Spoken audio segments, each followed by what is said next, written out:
Vanessa Veríssimo, gente. Obrigada. Olha que morena linda. Seja bem-vinda, Vanessa. Ela está tímida, mas... Obrigada, Cida. Essa Obrigada, mulher é Alessandra. muito capacitada do que ela vai falar. O palco é seu, Vanessa. Obrigada. Muito obrigada, viu? Boa tarde, gente. Muito obrigada a toda a produção do Poder da Conexão.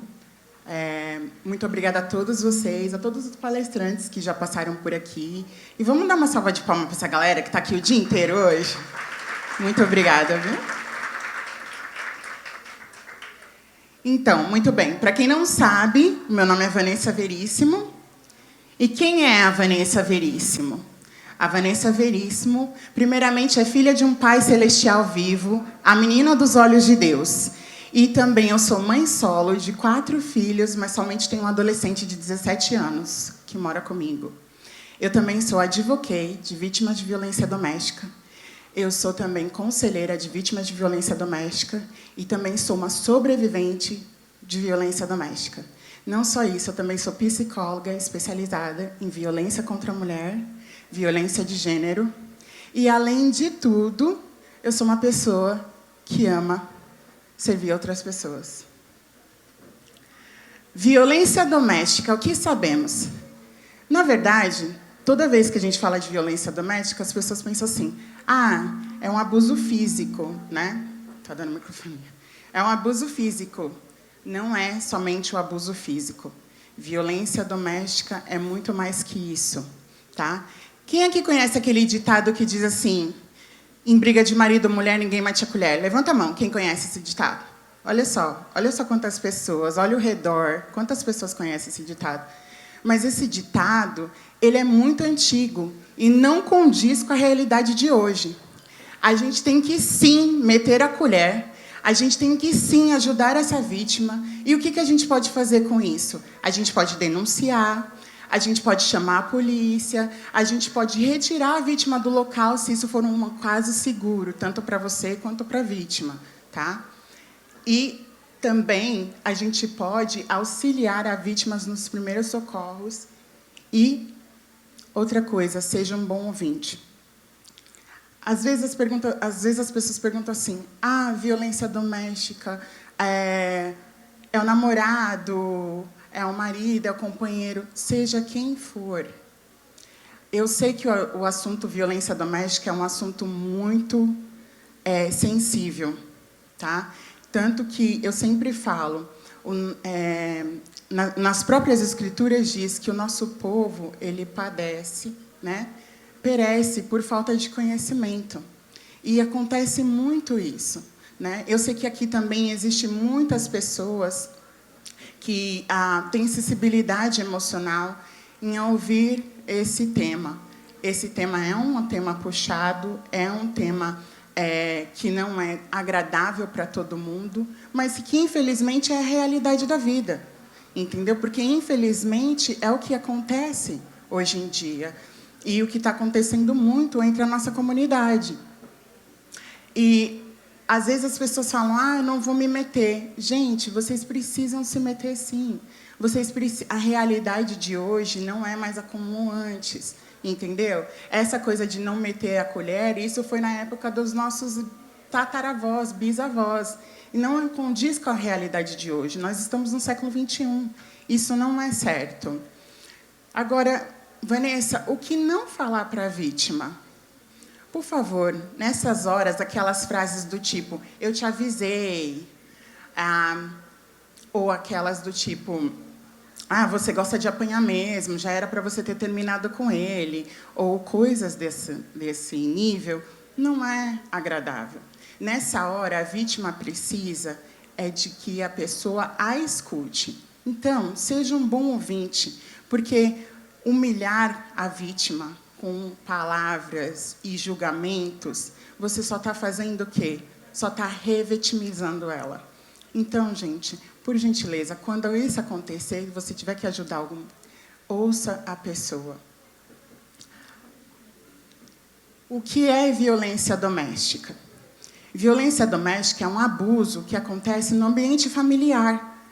E está relacionado com as pessoas que você se relaciona, os familiares, as pessoas, por exemplo, o seu companheiro ou sua companheira, o seu namorado ou sua namorada, seu noivo, sua noiva, né? E também é considerado violência doméstica crianças, quando crianças, adolescentes e adultos, e idosos, desculpa. Crianças, adolescentes e idosos, nós chamamos de violência familiar. Quando um casal está brigando e coloca uma criança como escudo, ou então a criança testemunha toda aquela briga, toda aquela confusão, isso também é considerado abuso infantil. Isso também é considerado... O abuso não é indomiciliar em geral. Então, a criança também é considerada abusada neste momento, porque os pais estão permitindo que ela identifique, que ela... desculpa. Que ela... witness, eu esqueci, fugiu a palavra da minha cabeça, que ela testemunhe, que ela veja tudo que está acontecendo. Adolescentes também a mesma coisa. E idosos, por exemplo, se você cuida de um idoso, você não dá o remédio no horário correto, você não troca a fralda dele, você usa o dinheiro da aposentadoria por seu benefício próprio, ou você não está dando comida suficiente, isso também é um abuso. Isso também é considerado violência doméstica, tá bom? E aí as pessoas me perguntam, quem são as vítimas? Violência doméstica não existe cor, não existe raça, não existe status financeiros, não existe status religiosos, não existe. Violência doméstica pode acontecer com qualquer um. E, inclusive, pode acontecer com qualquer um que está aqui. Isso, se alguém já não é. E se isso já não ocorre. E se você já não é uma vítima. Porque muitas coisas a gente vai aprender aqui hoje e vocês vão identificar. Uau! Às vezes, pense assim, mesmo que você abra o seu coração agora com muito amor, com muito carinho, e que você leve essas informações como uma ferramenta, porque você pensa assim, mas eu não passo violência doméstica. Você pode não passar, você pode não estar passando por violência doméstica, mas alguém que você pode ajudar, de uma certa forma, depois, com todas essas informações que vocês vão obter aqui hoje. Tá bom? Violência doméstica e os seus abusos. Por quê? Porque existem vários tipos de abuso. E o que é o abuso? Abuso é uma coisa má, né? O uso mau, o uso excessivo e o uso injusto de alguma coisa que você está fazendo contra outra pessoa. Isso é o abuso. E existem vários tipos de abuso. Existe uma quantidade grande, mas as principais, que são mais faladas e geralmente conhecidas, é o abuso físico. O que é o abuso físico? O abuso físico é o bater, é um beliscar, entendeu? Um chute, é um tapa na cara. O abuso patrimonial ou financeiro. Você cria um bem material com o seu companheiro ou com a sua companheira, e só ele administra aquilo. Só ele tem o poder de estar assinando os documentos. Aqui na América acontece muito o parceiro pegar o paycheck, né, o cheque da esposa, entendeu? E controlar. Você está gastando com o quê? Aí ela vai... eu vou fazer uma unha. Uma unha, não. Ops, foi eu? Não, Uma unha, não. Aí, só falar que mulher quer ficar bonita, o trem até faz barulho. Unha, não. Precisa pagar a luz, precisa pagar isso. Então, quer dizer, controla, né, o dinheiro dela. Isso é abuso financeiro. Também existe o abuso... Eu estou na frente de vocês. Também existe o abuso moral. Logo quando você tenta terminar com a vítima, ou então até mesmo dentro de casa, né? Aquelas humilhações que você acaba acontecendo. O abuso psicológico, que é o emocional. Abuso sexual. Gente, todo mundo fala, ah, mas é meu marido. Não, você não precisa estar comparecendo na cama todos os dias, não. Se você não quer, você não quer. E outra coisa, quer brincar de umas coisas legais? Bem, se você estiver bem para fazer isso. Se você não está bem para fazer isso, você não precisa. Você não é obrigada a transar ou fazer amor com o seu marido só porque ele está querendo. Você tem os seus desejos próprios também. Outra coisa, principalmente isso para namorados. O uso do não preservativo quando a mulher te pede, isso também é considerado um abuso sexual. Tá? Então, assim, não é legal. E tem muita gente que não sabe disso. Muita gente não reconhece isso, infelizmente. Mas existe uma ferramenta aqui nos Estados Unidos que se chama Power Control Wheel. E eu achei muito engraçado que, além de todos os abusos principais que eu já falei aqui, existem também outros tipos de abusos. Por exemplo, essa roda aqui tem vários tipos, mas o abuso espiritual. Eu quero falar um pouco do abuso espiritual. Às vezes, esses tipos de abuso aqui que eu vou julgar, às vezes as pessoas nem sabem o que está acontecendo com elas. Né? O abuso espiritual, por exemplo, é aquele do tipo o esposo ou companheiro ou companheira usar o nome de Deus, né, para dizer que você é obrigada a alguma coisa. Ou tipo essas frases do tipo assim: você é casada comigo, Deus me deu autoridade, então você tem que me obedecer, você tem que ser submissa a mim, você faz o que eu quero, senão eu te bato, se você não me obedece, tem que ficar calada, e etc. Ou então, o abuso espiritual também é aquele que você vai na igreja de novo? Outra vez? Quantas vezes já falei para você não ir para essa igreja? Ah, você não presta, vai fazer na igreja o quê? Ou tipo, ah, o seu líder espiritual não vale nada. O que você está fazendo lá? Entendeu? Coisas do tipo assim. Outro abuso muito comum, principalmente aqui nos Estados Unidos, isso é para quem está fora do país, é o abuso do status imigratórios. Para quem não sabe, se o seu parceiro ou se a sua parceira começar a te humilhar dizendo eu vou te deportar, eu vou te denunciar, ou então até mesmo não deixar você aprender a língua, te isolar. Ah, você não fala inglês, então você tem que ficar ali mesmo, entendeu? Aí te isola do convívio das outras pessoas, tá? Também tem outra coisa. Se o seu parceiro ou parceira intencionalmente não assina os seus documentos, o seu green card, ou então te impede de fazer a cidadania, isso aqui nos Estados Unidos é considerado abuso de status imigratórios. E muita gente não sabe disso. Muita gente não reconhece isso. Acha que ele está no direito de fazer isso. Acha que ele está no direito de te humilhar. Ele acha que está no direito, tipo, que ele está fazendo um favor para você. Não, ele não está fazendo um favor para você. Ele é seu parceiro, ele é seu companheiro. E a doutora Renata Castro vai falar muito sobre isso, principalmente na área de advocacia.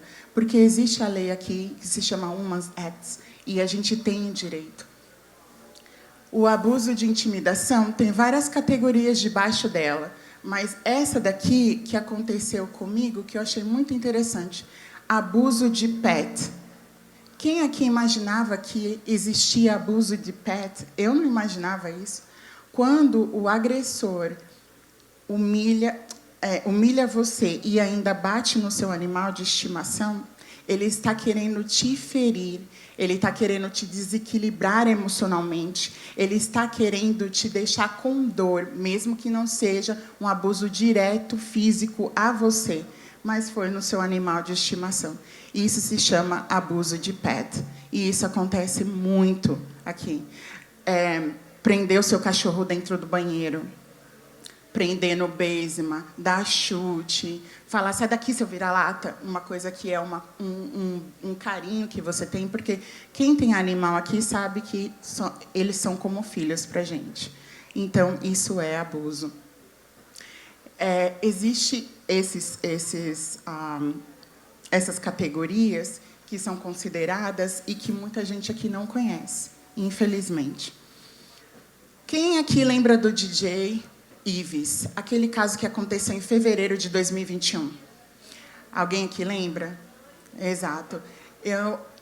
Ele no próximo slide a gente vai ver aqui, ele violentou a esposa dele, né, em frente à criança deles que estava dentro do apartamento. A Pamela Holanda, ela é uma influenciadora, além de ser arquiteta, e ela colocou os vídeos dela nas redes sociais. E eu lembro que, naquela época, eu estava cuidando do meu relacionamento abusivo, me curando na minha jornada de cura, e eu tive um gatilho muito grande, um déjà vu muito grande quando eu assisti esse vídeo. Aí eu fiquei pensando, meu Deus, por quê? Porque aconteceu a mesma coisa comigo. Exatamente a mesma coisa. A única diferença é que eu não tinha uma babá do meu lado testificando, né, tudo o que estava acontecendo. Mas, em 2006, dia 25, em agosto de 2006, meu filho só tinha 3 dias de vida. Esse é o bebê que eu tive. Eu estava grávida, tinha 22 anos, do primeiro namorado aqui na América, do pai do meu filho. E, com 3 dias de vida, ele estava no quarto lá comigo, e eu, né, a gente, naquele período do resguardo, ele falou, estou levantando, estou indo trabalhar. Eu falei assim, vai trabalhar por quê? O seu patrão deu 1 semana de folga para você, né, para você continuar aqui e cuidando da gente no resguardo. Ah, não, vou trabalhar porque você está aí, vai ficar aí à toa e eu tenho que trabalhar. Quem conhece a expressão aqui que diz time is money? Aqui na América, todo mundo sabe que tempo é dinheiro. Se a gente faz dinheiro, se a gente faz as horas, a gente tem o dinheiro. Se a gente não faz as horas, a gente não recebe, não é verdade? Então, o que acontece? Naquele tempo, naquela época, eu trabalhei até um dia antes do meu parto. Aquele mês todo as contas estavam pagas, mas o resguardo eu ia ficar mais ou menos uns 2 meses em casa. E o que ele aproveitou para fazer? Me humilhar, me julgar. Com 3 dias de vida, ele começou a dizer coisas, começou a ficar agressivo, começou a me tratar mal, e aquele desespero para sair, para ir para trabalhar, e eu falando para ele, apelando, literalmente, fica aqui, né? Eu estou dolorida ainda, toda costurada de um parto, estou passando por um momento... Nada, o cara não estava nem aí, entendeu? Ele queria saber de ganhar o dinheiro dele, de correr atrás e ainda falar que era culpa minha, entendeu? Então, existe muito isso aí. E, naquela hora, ele não só me humilhou com palavras, como ele também me agrediu. E ele fez exatamente a mesma coisa que o DJ Ives fez com a esposa. Na frente do berço do neném, pegou nos meus braços, me agrediu fisicamente e me deu uma mordida, e aquilo foi horrível. A sensação é a mesma da dela. E o que eu quero dizer com isso? É que, por que lá no começo da palestra eu falei para vocês que o nosso povo ele perece por falta de conhecimento? Quem aqui lembra do caso da Carla e do Kaique? Quem tem mais de 18 anos aqui em Framingham sabe do que eu estou falando. Levanta a mão aqui, quem lembra do caso da Carla e do Kaique? Pois é, esse moço aqui, ó, eu não sei se vocês vão conseguir ver, porque aqui está tampando, né? Mas a foto do digníssimo. Pegou prisão perpétua por ter matado, martelada, a esposa e o enteado. Isso foi em 2008 que ele pegou prisão perpétua, mas a Carla morreu em 2006. A Carla morreu, eu estava grávida de 6 meses. Ela era minha amiga. A gente fazia cultos na igreja e ela passava por abuso espiritual e não sabia. Por quê? Porque quando o marido chegava, ele não gostava de ter visto a gente na casa dela. Quem conhece aqui a história sabe o tanto que a Carla era religiosa. E a gente fazia os cultos, e ela convidava a gente ali para Gordon Street, aquele apartamento pequenininho. A gente ficava ali, junto com ela, orando, porque ela era muito devota, né? E existia um abuso espiritual e a gente não sabia. Ao ponto dele atacá-la violentamente até matá-la, como aconteceu. E ninguém sabia. E o melhor de tudo isso, não melhor, né? Porque eu falo assim, às vezes as pessoas falam assim, tem aquele ditado que fala ruim com eles, pior sem eles. Totalmente errado. Porque aí nós, mulheres, se sentimos na obrigação de continuar naquela situação. Porque a gente pensa assim, ah, não, se está ruim aqui, se eu separar, vai ficar pior. Mas, na verdade, não é isso. Né? Na verdade, a gente tem a necessidade de reconhecer isso e sair fora desse relacionamento. A Carla não teve tempo, porque ela não reconheceu o que é um abuso espiritual. Entendeu? E muita gente, até hoje, tem vários tipos de abuso que as pessoas não reconhecem. Né? E fica naquela dificuldade de entender.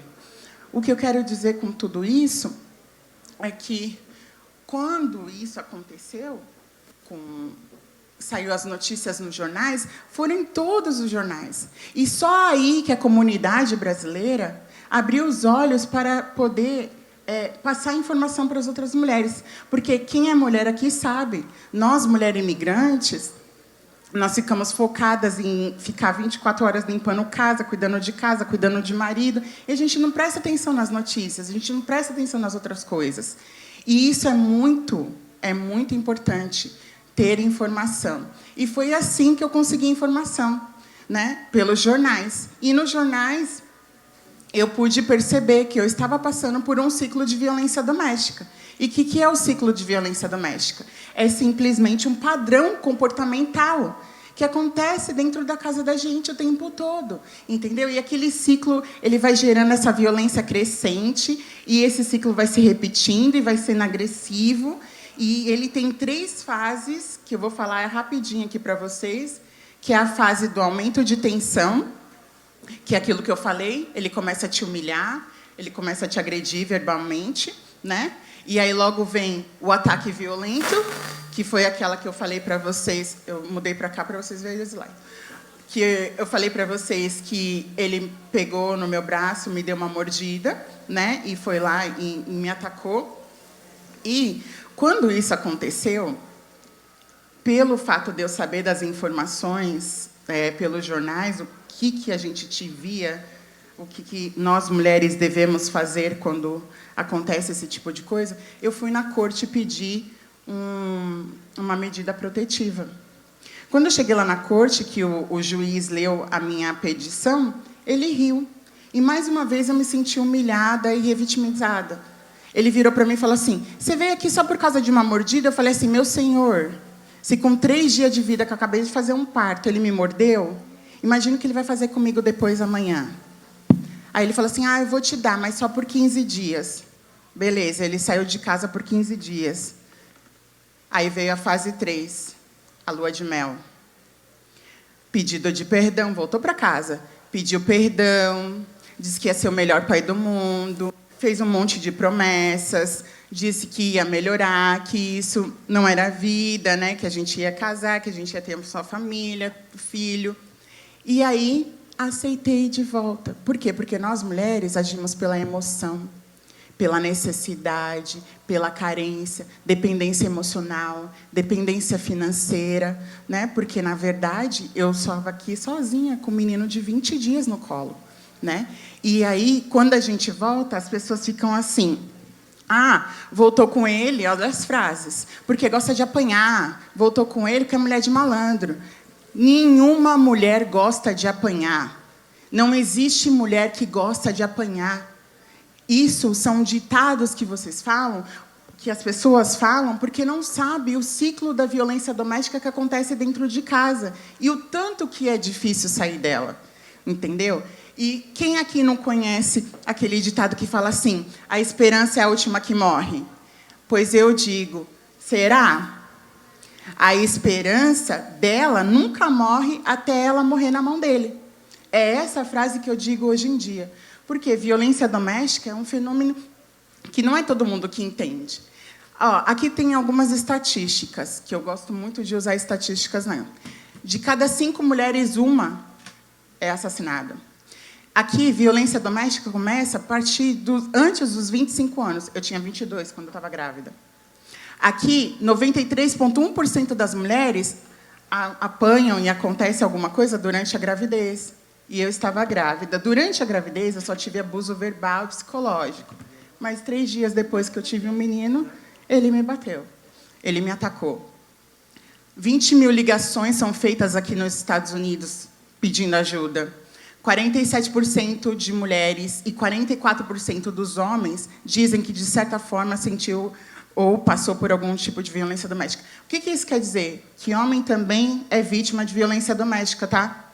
Não é só mulher, tá bom? E também a comunidade LGBTQ estão na mesma patamar que nós, mulheres, por volta de 46%, 47%. E no Brasil? No Brasil, nem se fala. No Brasil, a gente enche um estádio de futebol, mulheres vítimas de violência doméstica. Bom, na verdade, né, não sabemos o que realmente é violência doméstica. E não sabemos o que achamos que sabemos sobre violência doméstica.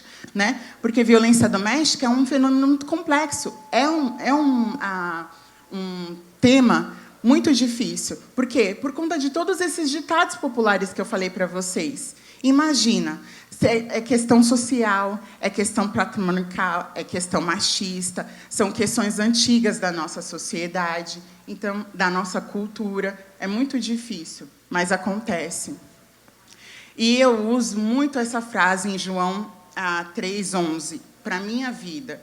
E diz assim: na verdade, te digo que nós dizemos o que sabemos e testificamos o que nós vemos, mas não aceitamos o seu testemunho. O que eu quero dizer isso para a minha vida? A minha interpretação. Mesmo eu ter passado por tudo isso que eu passei, mesmo eu ter vivido todas essas experiências, e agora eu estou aqui testemunhando, ainda vai ter gente que vai dizer que violência doméstica não é tudo isso, que não é tudo isso, que é um pouco de exagero o que eu falei, mas não é. A realidade de hoje é que muitas mulheres estão sofrendo muito por conta disso. Hoje eu digo, é muito legal falar juntas somos mais fortes, mas a minha pegada é outra. A minha pegada é lado a lado com você, calçando os seus sapatos, calçando as suas dores, é que vamos vencer. E a minha frase de hoje para vocês é assim: hoje eu calço seus sapatos apertados para que amanhã escalaremos montanhas de salto alto. E não só isso. Se eu perdi minha dignidade, perdi minha identidade, perdi minha vida, com um todo, até mesmo a minha fé, se eu superei, se eu estou aqui hoje com autoridade para dizer para vocês que eu consegui, vocês também conseguem, independente de qualquer situação. E vocês podem pegar o meu QR Code, está aqui. Lá eu faço um trabalho muito bonito com informações de vítimas de violência doméstica e outras situações. E esse é o poder da conexão. Vocês estarem sempre informados com tudo o que está acontecendo sobre violência doméstica e saúde mental. Muito obrigada.